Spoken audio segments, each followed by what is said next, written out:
it's the satisfaction of training. So when I was in my hotel, I was from the hotel before, so when I was working in hotel, I enjoyed like training the trainees who came for an internship. So I think I enjoyed that process of, imparting knowledge and education. So hospitality education was something that I went into in ITE, and then I think what really sealed the deal for me with Bettr was that I was able to train, but of course training a different kind of audience, not youths, the public at large generally, so imparting the knowledge and teaching a topic that I enjoy. So that's what I like about working at Bettr.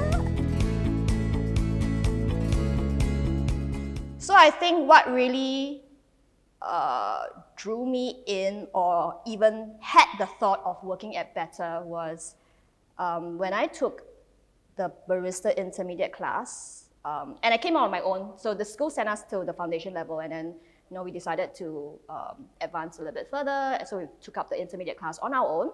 And there was just this incident that that we had some of the HT students, HT stands for holistic training, right? So HT students were working with us as like the class support. And that was when I met Celine.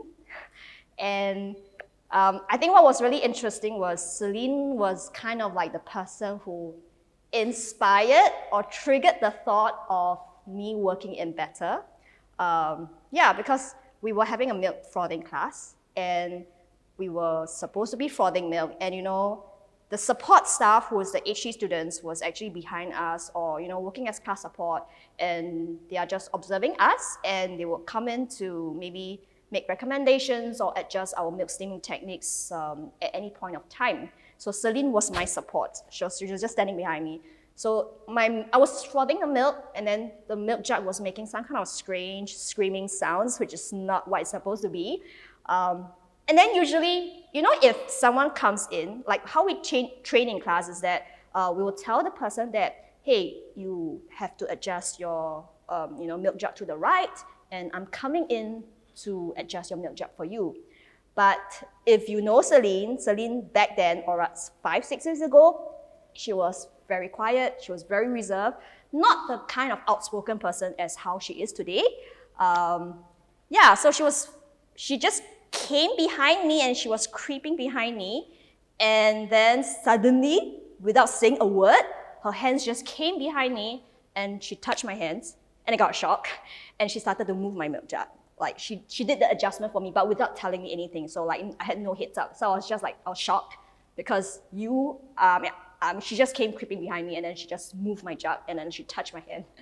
So I was shocked, but immediately, because of the adjustment that she made, my milk jug stopped screaming. So obviously she was doing the right thing to adjust me. I was shocked and impressed by her at the same time. And I think over the years, because of the growth that I've seen in her as a person, today she's more outspoken, she's taking on more roles and responsibilities, and I thought that, wow, a HT student, and she obviously knows her coffee and her techniques, and look where she is now today, right? She is like a latte art, third best in Singapore, and I see that growth in her, and I think that's what's probably the most fulfilling thing working at Bettr, because you see the growth of your students. While whatever that we're doing now in the social business is great, and of course to continue to do that, but of course to make more progress or inroads into the regionals. So growing our academy as like a professional coffee education provider, not just in Singapore, but in in Asia, right? So opening up more training campuses or training academies in other countries. I think maybe it's not something that we'll achieve in this year, but something that we should definitely work towards the 10th year and onwards. Hi! So I am going to show you one of my favorite ways of brewing. It's on the clever dripper, which is like a hybrid kind of brewing technique, immersion and a drip filtration. So I think to most of you out there, the clever device, it's probably not your first choice or preferred choice, right? So if you go to the cafes, they don't usually feature the clever, right? They may feature the V60 or the December dripper, like a pour over. But I always like to, well, to people who are new to coffee, I just like to use or demonstrate or teach them how to use the clever because it's something that is easy to do, easy to replicate results. And I just want to make people who are new to specialty coffee or new to brewing to know that actually brewing coffee is not so daunting, right? Because it's quite simple, right? So it's no rocket science. So I think the clever device is a perfect device for that.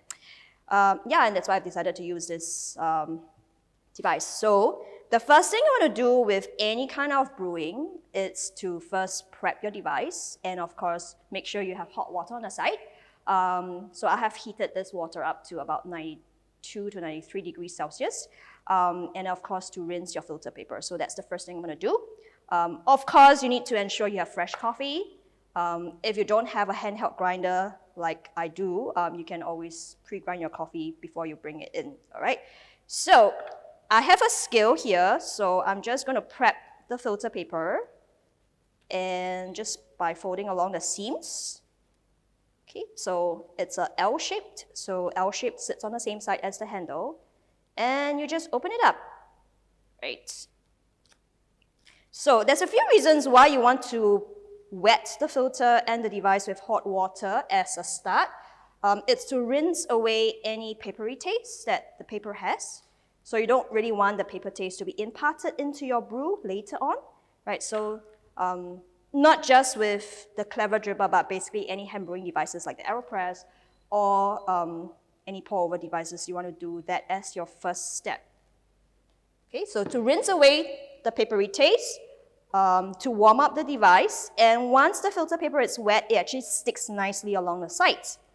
Okay, so it doesn't need to sit there for very long. You can release the water into a waste bowl on the side. So I have a waste bowl here. For the clever dripper, there's a valve that is currently closed. So if you press the sides of the disc, the water actually drains out, right? So it's really clever. And that's why it's called clever, right? So of course, you don't want to waste the hot water. So I'm just going to pop this over a cup. So this can be your coffee cup. Just pop this over and the water will drip directly into the vessel below. So at the same time, you're warming the cup too, okay?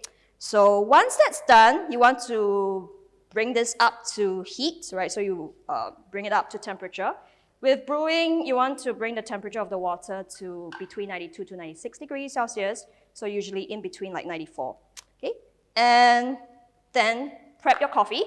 So I've already pre-ground the coffee to a medium coarse grind. This was ground on the ditting on, I think it was a 6.75 on the ditting. Yeah, so if you use a Pollex, you might want to calibrate the grind size just beforehand. So now that the water has been released, pop it back on your scale. And I'm going to be using a recipe of 1:15. So 1 part coffee, 15 parts water. And we are using 15 grams of coffee today and about 225 grams of hot water. So I'm going to pour my coffee in now. And weigh out your grinds. So 15 grams of coffee in. Right, if you have a little bit too much, just take a dry coffee scoop or any spoon that you have at home, but make sure it's dry, and then just scoop out the excess. Right, so 15 grams is what you are aiming for. Okay, so I have 15 grams, and just give it a couple of knocks to flatten the bit out. Okay, and then you can start pouring the water. So what you want to do is to first pre-wet the coffee bit with a small amount of water, and then you start the time. So the pre-wetting, you don't want to be pouring too much water because you don't want to flood the coffee bit. So a good rule of thumb is double the coffee weight. So if I'm using 15 grams of coffee, I will wet with about 30 grams of water, right? So that's what I'm going to do now. I'm going to start my time and pour about 30 grams of water just to get it going and pre-wetting of the coffee bit. So at this point of time, you will see it bubbling away. It's degassing, and some of the carbon dioxide within the coffee is trying to push its way out of the coffee bit, which is great. And if you bring yourself really close to the coffee bit, you can get strong aromas coming through. The coffee that we're brewing today is an Ethiopian single origin, which we retail it as well in our merchandise. Okay, now past the 30 seconds, I'm just going to fill it up with water. Now, the great thing about the clever is it doesn't really matter how you pour, so you can pour in a circular motion like what the cool baristas in cafes do for pour-overs. But, you know, you don't really have to be too fast about it. You can do a zigzag, right? But what you're trying to do is to get the coffee bit fully wet, so you don't really want to be doing this, right? You're pouring into the same spot continuously, because that means that you're just digging into that same spot, but you're not wetting it around, so there might be some dry spots around the coffee bit, right? So you are agitating the coffee bit by the motion of pouring of the water. So some baristas at this point would choose to agitate the coffee bit by stirring it. So if you like your coffee slightly stronger, you can actually agitate the coffee by stirring it, but we're not going to stir today, right? So we stirred up the coffee just by the velocity of our water delivery. Yeah, and that's it. So just wait for 3 minutes, and as soon as we approach 3 minutes, we will just drop on top of your cup and then allow the coffee to filter through. So you might want to remember to chuck this water out, right? Because there was once I forgot to do so in class, and oh yeah, it was quite embarrassing. So you end up with a coffee that is overly diluted, right? So as a rule of thumb, you want to empty out the water just as you're about to end your brew. Now, if you buy a clever, it actually comes with a lid. So you can just put the lid over to maintain, or rather to retain the heat and to ensure temperature stability. Yeah, so that's pretty much it for the clever. Well, if you like your coffee slightly stronger, you can steep it for a little bit longer, 3 minutes or 4 minutes. And then once you start to filter, allow the coffee to filter, it actually continues to extract. So as long as there's water and coffee in contact, there's extraction taking place. All right, so it's almost the 3 minute mark now. And you want to just gently lift this up. Okay, and then pop this over your cup. Okay, and allow the coffee to filter through. A common question: how to make cold brew at home? It's not that difficult to make your own cold brew, but you do need to have a couple of equipment. You can try making it in a big jar, like a mason jar with the screw lid. If you don't have that, you can try making it with a French press. So I think most of us have French presses at home, right, for tea. But the French press, if you can, try to get the large ones, so the ones that can hold at least a liter of water. So a good recipe that you might want to use is, you can stick to a ratio of 1:15, like what we've just done with the clever.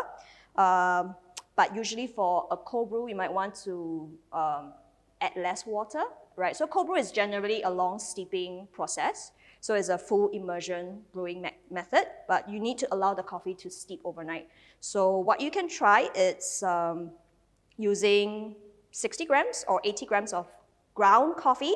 Doesn't matter whether it's blend or single origin. You might want to grind it really coarse, so much coarser than what we have just done for today for the clever. So on a coarse grind, and then you just steep it with room temperature water or even cold water, it's up to you. And then just put it in the mason jar or the French press and then steep overnight. So usually at least 16 hours would be ideal. And then the next day, past the 16 hours, you just filter and decant the coffee. Because there's grinds below on the French press, so you might want to filter the coffee so that you get a slightly cleaner cup. You can keep it bottled in the fridge. I'm just going to stop time now. Right, so you can keep it bottled in the fridge for up to 3 days. and then you can have it anytime you want. So I think that's the most common question asked, because French cold brews are quite expensive. It gets you like $8 but what you're paying is actually for the bottle and everything else, right? But it's really easy to make and more economic. Okay, so we're done with the clever. What you want to get, looking at your coffee bit is always a great way to tell, to monitor your brewing, right? So you should try to aim for a flat bit, and then not have coffee grinds sticking on the sides of the filter paper, because that means that you have not managed to wash the coffees down, and you should not have bumpy coffee bit. So flat bit, it's always ideal, and it's about 4 minutes and 50 seconds. So that's the total extraction time. And yeah, coffee.